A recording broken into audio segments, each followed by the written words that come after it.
Hey guys, Zach here with another custom action figure video. This one is the promised follow-up to my Mezco 112 China Bootleg Punisher kit bash. Now, I did a Dio video last week for Halloween, and I had said that I was going to put another video out that week, and I didn't. And unfortunately, the reason being is I was just trying to do too much at once. I jumped back into this hobby feet first and dove right into the deep end. And unfortunately, instead of accomplishing much of anything at all, I really didn't.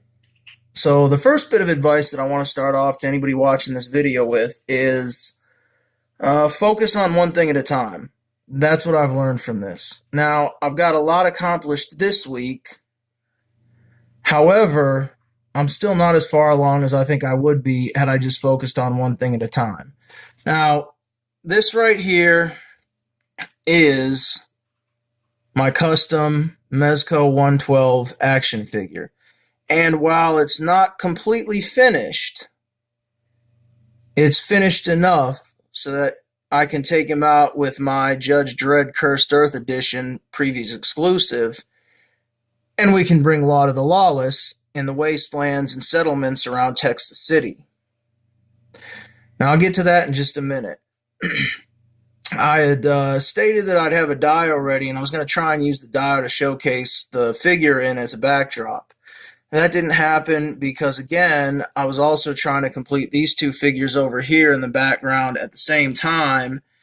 Plus, I was trying to do some custom leather work for shoulder holsters, and over here I'm actually trying to build a rifle case. You can see where I've got it started. I've got some bits cut out. I've fit it to fit the rifle. I've got some pieces cut out for magazine holster. I've actually started working on some magazines here, and the problem is every time I would cast something and it wouldn't turn out right, I'd stop, I'd move on to something else, or I'd get distracted, I'd start working on another figure, I'd hit a wall, I'd get frustrated, and I'd think, I'll just move on to another project. Well, the problem is that frustration carries over into the other project that you're working on, and everything suffers as a result. So what I've learned is just take a break, stop, and don't do anything, or work on something mindless. Like I said, my figures are either finished or far enough along that I can take a break from this. Next week is going to be a dial only week. If I work on anything in between the dials while paint's drying, it's going to be the leather stuff because that's pretty simple, fairly mindless, and it's something I can knock out whether I'm frustrated or not, whether I'm feeling fresh or not. I was trying to do casting. As you can see over here, for the 10 Star Toys, I wanted to make a weapons storefront dio and also a PD dio that could fit in with a Blade Runner or Judge Dredd. And for the initial figure on my 112, so I just mocked these up real quick. This is an unpainted version of it, and these will all be in the gun store next week. And I've posted these on my Facebook page with an explanation of what each one is. I thought it was pretty fun. It's just, I designed my own weapon. It's a 12-gauge shotgun with a night vision scope and an underbarrel 203 grenade launcher. For when you just absolutely have to know that that robot or replicant has been retired properly. So like I said, a lot of this stuff was distracting me from really focusing on the custom figure like I should have. And that's why I didn't get a video out. So one thing at a time. Now real quick before I dive into the figures, since I'm kind of putting in tips as I get back into this hobby and learn new tricks and techniques along the way, one thing I've found that I like a lot better than the silicone Alumilite molding is this Alumilite Amazing Mold Putty.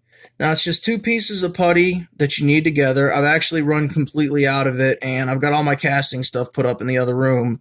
And that was to basically keep me from getting distracted and wanting to cast when I really needed to be working on finishing my figure for this video. Or at least getting it far enough along to where I could do another video. But this stuff works great. Now, you need it together just like the Need Tight, the green stuff, which I've used extensively. As you can see on these two figures here, I've used it for the hair on both of them. And I've used it on this figure quite a bit. I'll get into that in just a moment. This stuff is great. It cures in about 20 minutes and you can start molding immediately. However, the trade-off is it doesn't capture the detail like the silicone molding that takes days to set up. So if you're wanting to do a hero piece, that's going to be the one that, if you're doing a commission job or it's going to be seen the most or you'll be doing close-ups on it, you want to stick with the silicone. Now, if you just want a whole bunch of AK-47s for bad guys and they're not really going to be seen in your shots, or if you're doing stop motion, that's what it's great for. These are two AKs that I made. I molded them in the mold putty. This is based off the standard model. This is based off of basically cutting up some other guns that I had molded. Now, all these guns came from the old Resource Plan B line of military action figures. I have a bunch of those things, man. I collected the heck out of them back in the day, and they were cheap back then. I think I could get them at GameStop and Toys R Us for like $5 or $6.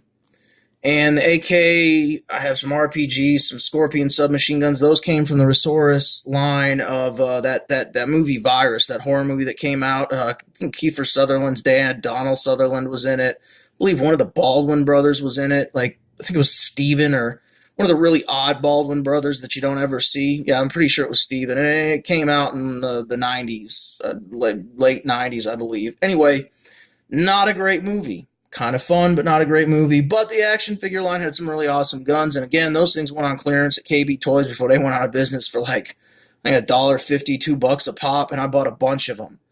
Problem is, I saved one or two of every single gun in its original incarnation, but you can't buy them anymore. So if I want to use them for kit bashes and customs, I got to figure out how to create my own. I'll get into more on that a little bit later, or possibly in the Dio video. It just depends. I'm going to try and keep this one at 15 minutes, roughly, because the other one went a little long. I was tired, I was rambly, and I don't want to repeat that again. So another thing that I've found is what's called blue stuff. Basically, this is reusable mold putty. It looks like hot glue. This is a little package it comes in. Got it off of Amazon. It was very inexpensive. A little goes a long way. I promise you, this stuff will double what you can do with the same amount of any of the Alumilite products. However, it doesn't work as well with the resin. This is designed more for modeling epoxy. Now, I've tried to do some custom weapons casts for my Blade Runner figures. I'm just going to kind of pour this out real quick, get a couple of these out. Here's Kay's gun. Here's the 2019 blaster. I haven't cleaned any of those up.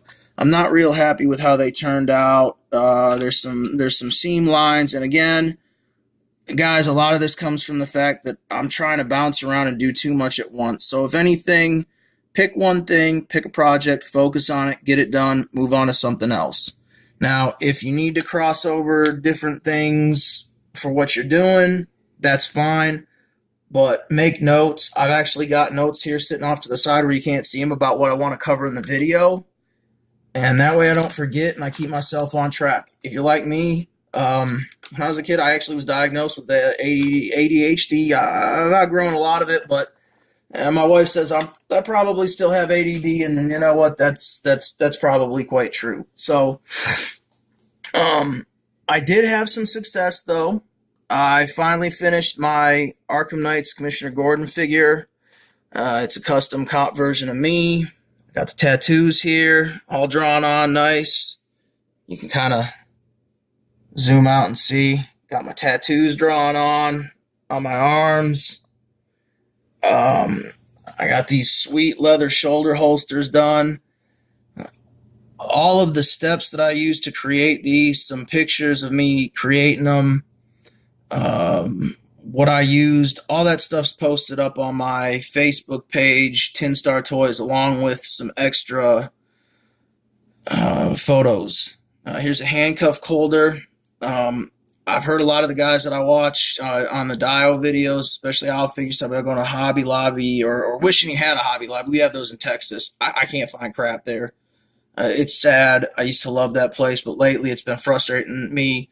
I think he's got like a Michael's that he goes to up there. I don't know. I don't know if Ames department store is closed yet. It's been a while since I've been up in New England. That's Used to get some good stuff there, but anyway, I got these from Joann Fabrics. Now they don't open or close, but they're pretty good size. I didn't have to worry about figuring out what I was due. They're actually hinged. I had a pair. Here we go. This handcuff holder has a snap to it. So as you can see here, I can still pop on my holster with the 4506, my custom leather holster.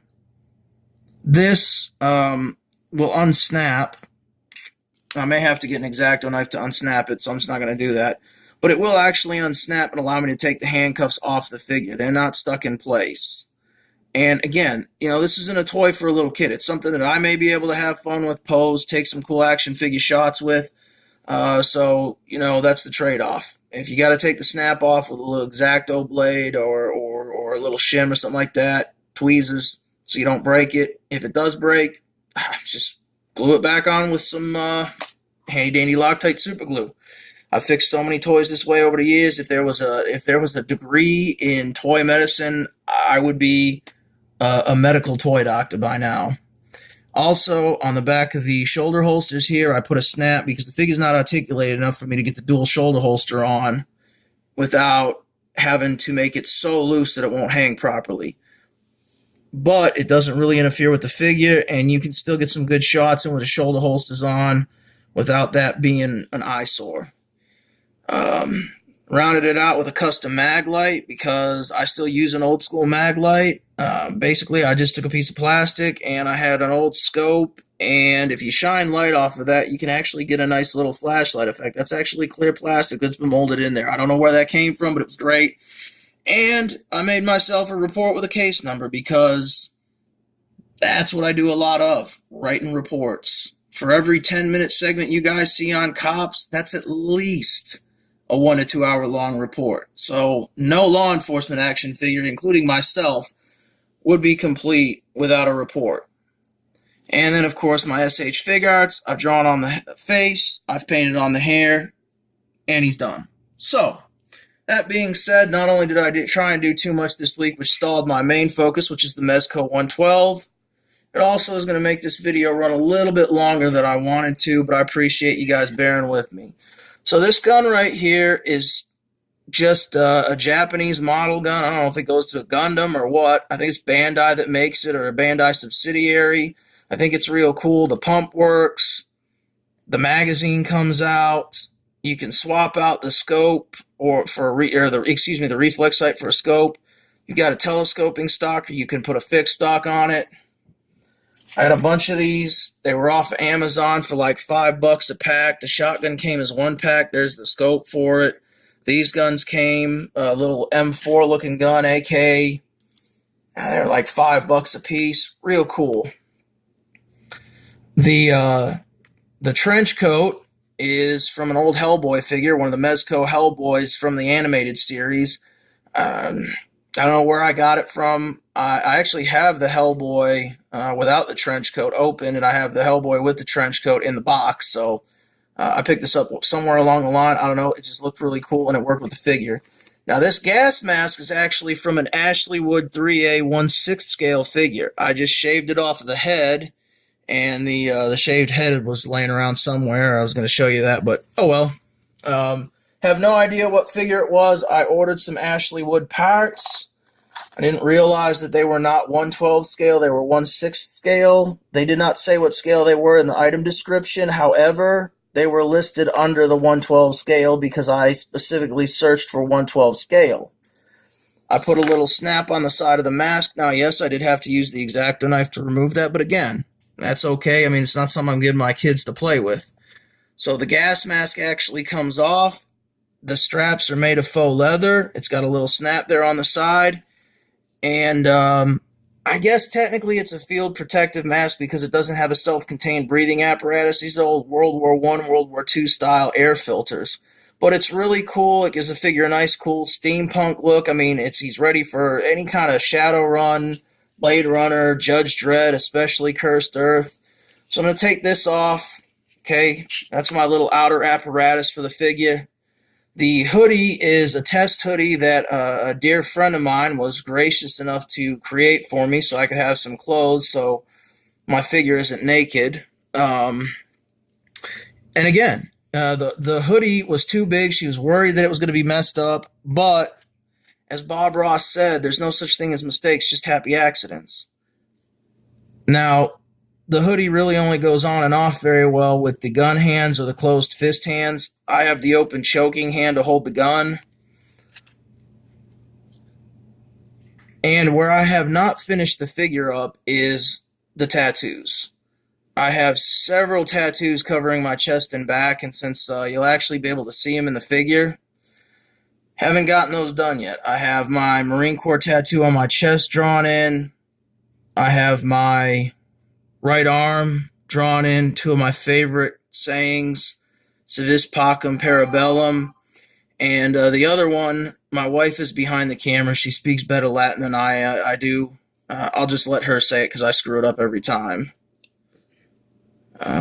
It's Qui Custodes Epos Custodos, I think. I don't know. She couldn't read it and she forgot what it is, which is flabbergasting, but I still love you. If you want peace, prepare for war, and who watches the Watchmen. I've started back on my elbow tattoo on that arm. Semper Paratus Non Omitari. That was my Marine Corps unit's logo. I've painted on my forearm tattoo. I think it turned out okay. Not perfect, but pretty decent. I haven't done this arm at all other than the elbow tattoo because I had to go out and get some paints. I've been using acrylic paint, guys. Now, I know that you get a lot better paint with enamel, but it's been so long since I've painted. I've broken so many bones in my hands since I was a kid doing this. And in fact, I actually have a broken knuckle right now as I'm doing this, which is part of why it slowed me down on the tattoos. And I have real bad arthritis. So I make a lot of mistakes, and the acrylic paint comes off a lot easier than the enamel. Now, once I start getting back into this and get more comfortable with paint, I'll probably go with enamel.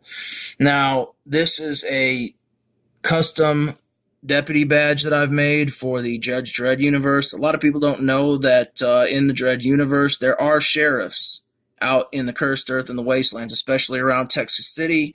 And since I live and work in Texas, that's kind of where I based this whole theme on. So 2000 AD, Texas City instead of Mega City 1.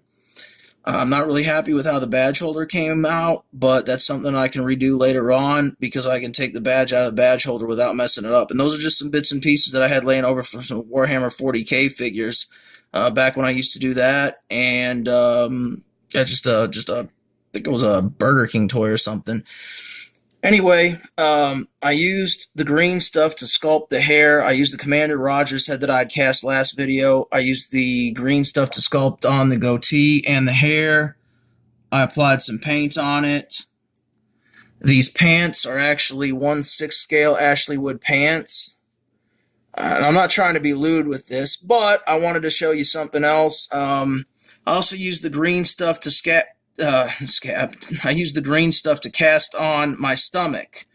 Because guess what, guys? I'm a little bit older, and I do not have rock-hard, chiseled, six-pack superhero abs. I just don't.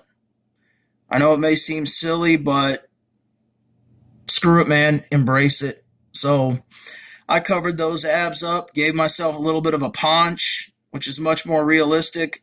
I do still have a pretty rocking chest because I do a lot of push-ups, but I don't do as many sit-ups. And even when I did, when I was on SWAT out in the metro, I never had abs like that. I got a drop leg holster from another Marvel Legends figure to put my 1911 in.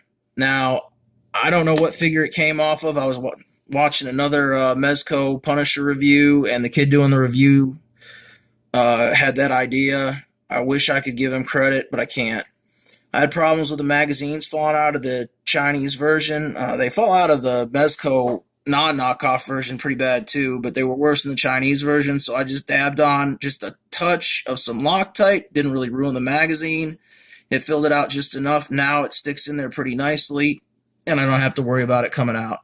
And the final thing that I did was I cut a piece of plastic and I shaved it down to make a magazine holder to go on the front of the drop leg rig like you see on most of the military type guys. Now, I didn't quite get the gray color matched right, but that's okay because even in real life, a lot of times you'll buy the drop leg, it's plastic, they're made by Blackhawk, okay, it's Blackhawk Level 2 Serpa holster, that's what they were going for with that. And you have to buy these accessories separately for either a knife, magazine, flashlight, whatever the case may be. And you may get a different run of plastic that they thermo molded this with, and it's not going to match up the color exactly. So while that may look like a goof, I mean, you're going to see that in real life too. And that's why a lot of the guys, they'll spray paint them to match the camo. So that's where I'm at with the figure. Like I said, not completely done. I still have to cover my back with my tattoos. I still have to get this arm completely painted in. But you know what? The nice thing is that I'm far enough along to say that he's almost finished, and I can start taking some really cool action shots with him. I can start showcasing him, showing off with some of my other figures, doing some work with ACBA, and I'm very happy with the way that's progressing. So again, that's where I'm at. I appreciate all you that's watched. I definitely went over the 15-minute mark, overshot that a lot, so thank you for bearing with me. If you guys are interested in seeing videos on what I did with the other figures, let me know in the comments section. If there's something that I didn't cover in this video, please ask me in the comments or check out my Facebook page. I'll be more than happy to get back to you. The next series of videos that I'm probably going to do, I'll show him completely finished. My dials will be done next week when I post the next video, and I plan on doing some custom 112 figures of the action figures that I created when I was doing comic books. But since I'm already over in time, that's going to be a topic for my Facebook page and or another YouTube video. Appreciate all of you that watched. Thank you guys that have subscribed to me on YouTube and that are following me on Facebook. I also have an Instagram. As my son keeps reminding me, like, share, and subscribe. Thank you for watching. If there's something you'd like to see, post it in the comments. I'll get back to you, do another video on it possibly. And in the meantime, stay safe, treat other people the way that you would want to be treated, and most importantly, stay hydrated, guys. Thanks for watching.